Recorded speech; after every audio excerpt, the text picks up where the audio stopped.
Petroleum हुकाम ने petrol महंगा होने की बड़ी वजह लेवी होने का इतराफ़ कर लिया और बताया कि लेवी IMF का मुतालबा है पेट्रोल के फी लीटर पर 117 रुपए 41 पैसे जबकि हाई स्पीड डीजल पर 42 रुपए 7 पैसे फी लीटर लेवी वसूल की जा रही है।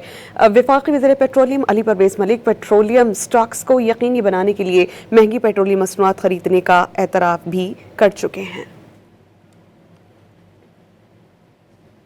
सेनेट की कायमा कमेटी बराए पेट्रोलियम का उमर फारूक के ज़रिए सदारत इजलास हुआ। ब्रीफिंग करते हुए परवेज़ मलिक ने कहा कि अली परवेज़ मलिक ने कहा कि IMF प्रोग्राम के बायस लेवी बढ़ाना पड़ी। पेट्रोल और डीजल पर 160 रुपए फी लीटर लेवी का नफास हुआ। IMF का हदफ है। पेट्रोलियम डिवीजन हुकाम ये बताते हैं कि पाकिस्तान के पास आज पेट्रोल के 30 दिन और डीजल का 27 दिन का जखीरा मौजूद है। पाकिस्तान के पास पेट्रोलियम मसनूआत स्ट्रेटेजिक स्टॉक्स नहीं, पेट्रोलियम स्टॉक्स तो कंपनीज के पास हैं। चेयरमैन कमेटी सैफुल्ला अबड़ौ ने सवाल किया कि जंग तो 28 फरवरी को लगी, इससे पहले मौजूद 5,80,000 टन का जखीरा तो सस्ते दामों में खरीदा गया था। वज़ीर पेट्रोलियम ने जवाब दिया कि इस मामले को FIA देख रही है। उन्होंने तमाम 42 ऑयल मार्केटिंग कंपनीज के ऑडिट की तजवीज़ भी दे दी।